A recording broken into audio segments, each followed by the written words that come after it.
Você já ouviu falar de dissonância clínico-imaginológica? Este é o principal fator que faz com que profissionais da saúde escolham técnicas incorretas para tratar seus pacientes. É o principal fator pelo qual pacientes com dor escolhem profissionais da especialidade errada para tratar seus problemas. Vou te explicar brevemente por quê.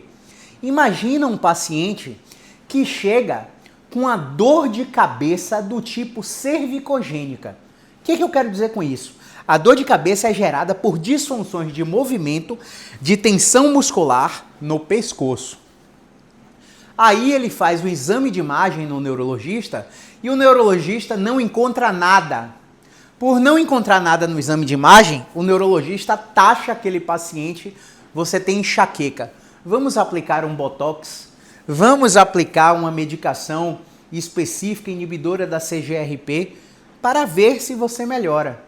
Aí a paciente faz o tratamento por anos e não melhora da dor de cabeça. Quando chega num fisioterapeuta músculo-esquelético, o cara avalia o movimento dele, avalia o movimento do paciente e, através dos testes de movimento, identifica que ele tem rigidez de rotação para o lado esquerdo e essa rigidez responde com carga gravitacional. O que quer dizer isso? O fisioterapeuta precisa colocar esse paciente numa posição mantida ou num movimento repetido de uma forma que ele fique de cabeça para baixo para recuperar a rotação e, desbloqueando essa rotação, melhorar a dor de cabeça do tipo cervical. Aí o paciente fala assim, caramba, eu já fui em vários neurologistas, tomei vários remédios, usei ansiolítico, antidepressivo, analgésico, opioide, anticorpo monoclonal, tomei injeção de dexametasona, dexalgem, por aí vai, e nunca melhorei. E agora você, me tratando aqui com 6 consultas, você me bota de cabeça para baixo várias vezes, deitada na cadeira, e agora eu estou melhor? Como é que você explica isso?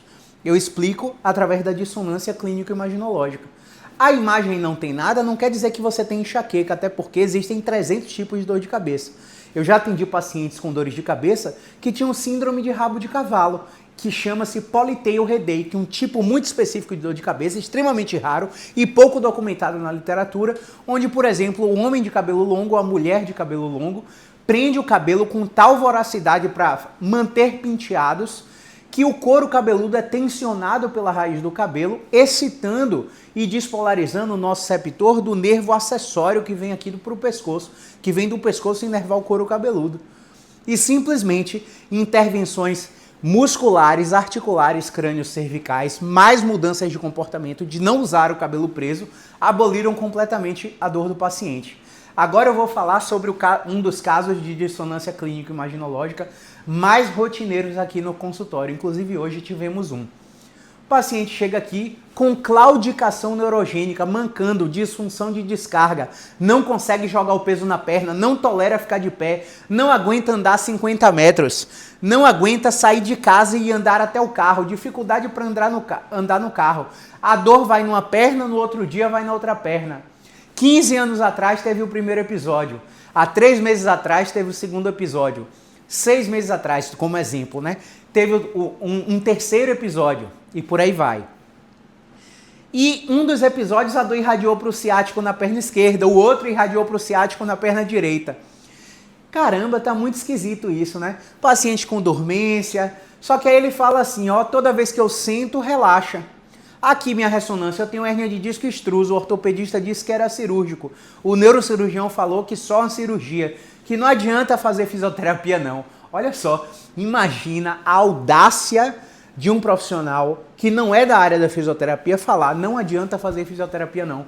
Imagine a minha audácia em falar não adianta fazer bloqueio não. Não adianta fazer radiofrequência, não adianta usar remédio. O que eu falo? Eu não falo que não adianta. Eu falo que a experiência do paciente, a experiência do cliente é o que mais importa. Se o paciente está se sentindo bem com aquele remédio, se ele não está tendo a sensação de que é paliativo, que toma o remédio, a dor passa, passa o remédio, a dor volta, maravilha que ele continue com esse remédio, principalmente se o remédio estiver ajudando ao fisioterapeuta a expor aos movimentos que o paciente precisa fazer, mas que na hora da crise são extremamente desconfortáveis. Nesse caso, o remédio é muito bem-vindo. E aí não é minha opinião em dizer para o paciente que não adianta tomar remédio. Isso é uma falta de respeito sem cabimento. E aí pacientes escutam isso, tomam decisão de cirurgia. Só que pense, existe um viés financeiro muito grande nesses procedimentos intervencionistas, que são caríssimos, nessas infiltrações de ácido hialurônico, plasma rico em plaquetas, cartilagem de não sei o que, tem várias substâncias. São procedimentos caríssimos. Cirurgias, procedimentos extremamente caros. Ah, Caio, eu não vou pagar meu plano de saúde. Você só está onerando seu plano de saúde. O plano de saúde está lá entendendo que você está usando diversos procedimentos e você não melhora. E está tendo custo com você. Ah, mas eu pago, entendo, mas o fato é que você não está melhorando. Porque o tratamento está sendo guiado por uma dissonância clínico-imaginológica. Olha só, o paciente chega com todos esses sinais e me mostra uma hernia de disco extrusa. Aí eu faço o teste de reflexo, eu faço o teste de sensibilidade, faço as perguntas especiais, tudo negativo. Faço o teste neurológico negativo. Obviamente que a clínica do paciente não é igual ao que a ressonância está mostrando, não é compatível com o que a ressonância está mostrando. Então a ressonância mostra uma hernia extrusa L3, L4, L4, L5, L5, S1, com várias protusões e abalamentos, com artrose severa. E aí você espera o quê? Que o paciente com essa ressonância encontre um exame físico do tipo da hérnia. E você não encontra. Quando você examina o paciente nos testes de movimento, o paciente está com um sinal de estenose de canal central ou estenose de canal lateral foraminal. Só que na ressonância não tem dizendo que ele tem um estreitamento do canal. Não tem dizendo que o paciente tem estenose. Ora, Caio, mas se estenose é o estreitamento do canal da coluna, né? Se estenose é o estreitamento do canal da coluna, que passa esses nervinhos aqui, por que a ressonância na imagem coronal, quando você vê a foto de cima para baixo, não mostra o estreitamento? Gente, porque a janela, dependendo da janela, se é para osso ou se é para tecido mole, a janela está mostrando a circunferência óssea. Passam ali ligamentos, gordura, vaso, nervo, várias estruturas que podem estenosar o canal, mas que não necessariamente vai haver estreitamento ósseo. Então o paciente pode perfeitamente apresentar uma estenose com a ressonância limpa, ou com a ressonância mostrando artrose, mostrando hérnia, mas o problema dele é ser estenótico. Assim como o paciente pode mostrar uma estenose severa, com estreitamento absurdo do canal foraminal, que eu vou te dar o exemplo aqui. O paciente apresenta um estreitamento absurdo desse canal aqui, ó, que passam esses nervos. Olha só, o canal passa aqui por dentro da coluna, ó. Esse fiozinho passa por dentro. Então, quando a gente vê a ressonância de baixo para cima, esse canal ósseo tem que estar estreito. Então, às vezes, o paciente apresenta uma estenose na ressonância, mas quando você vai para a clínica, o paciente não tem alívio sentado, não tem alívio deitado, não tem alívio com flexão. Pelo contrário, flexão agrava ele, coloca a tensão no nervo, a tensão do nervo está positiva, se bem que existem alguns tipos de estenose que apresentam tensão neural. Estenose de canal central, por exemplo, pode apresentar tensão neural. Estenose de canal lateral é praticamente impossível, tá? Não digo impossível porque é área da saúde, nem nunca, nem sempre, mas é praticamente impossível que a estenose lateral tenha tensão de nervo ciático. Então, para você que é leigo e chegou até esse ponto desse vídeo, a dissonância clínico-imagem é o principal fator que faz você escolher a especialidade errada de profissional. É o principal fator que faz o profissional tomar condutas equivocadas para o seu tratamento. E aí eu tenho um paciente frustrado porque não está melhorando, com diversos tratamentos, viajando o Brasil todo, indo para Brasília, indo para São Paulo, indo para o Rio de Janeiro, indo para os Estados Unidos buscar especialista, fazendo procedimento atrás de procedimento e não melhorando, porque o diagnóstico está simplesmente baseado no exame de imagem. E o exame de imagem é complementar. A clínica, os testes, as perguntas, a anamnese completa, que é sempre soberana.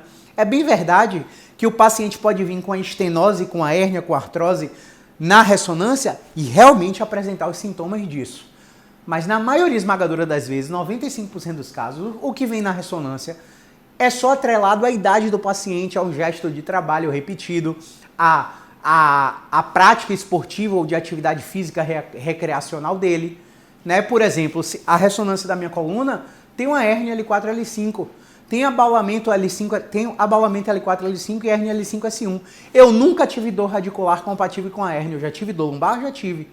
Mas depois de uns 100 km de ciclismo. Nada relacionado à crise de coluna com dor ciática. Então existem casos que seu tratamento está incorreto porque estão se baseando na imagem.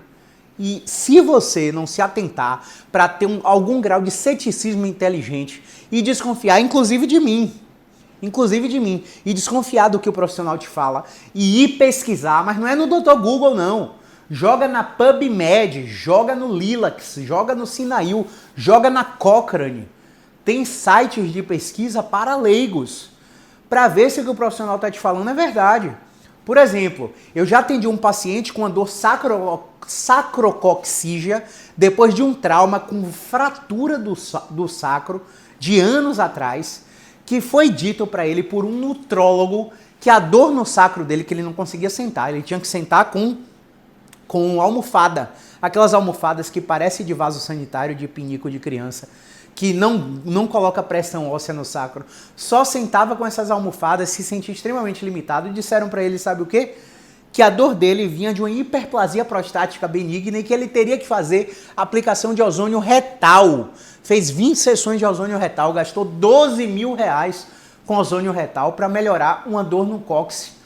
E o que melhorou de fato a dor no cóccix dele? Exposição gradual. Eu coloquei ele para sentar sem almofada sucessivamente em intervalos regulares, com cada vez mais frequência, com cada vez mais movimento pélvico multidirecional na bola suíça, em superfícies macias, depois evoluindo para superfícies rígidas. E a tolerância à pressão do próprio peso na região do sacro começou a melhorar o paciente. Então, cuidado com o que te falam por aí.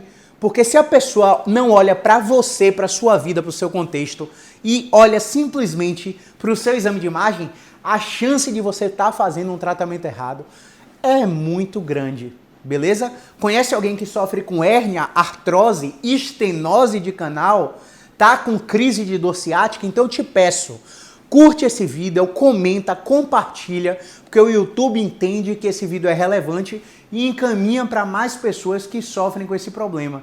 Quem sabe assim a gente consegue ajudar cada vez mais pessoas a fazerem menos cirurgias e procedimentos desnecessários e irem na direção, na rota da verdadeira recuperação. Nunca se esqueça que movimento é vida.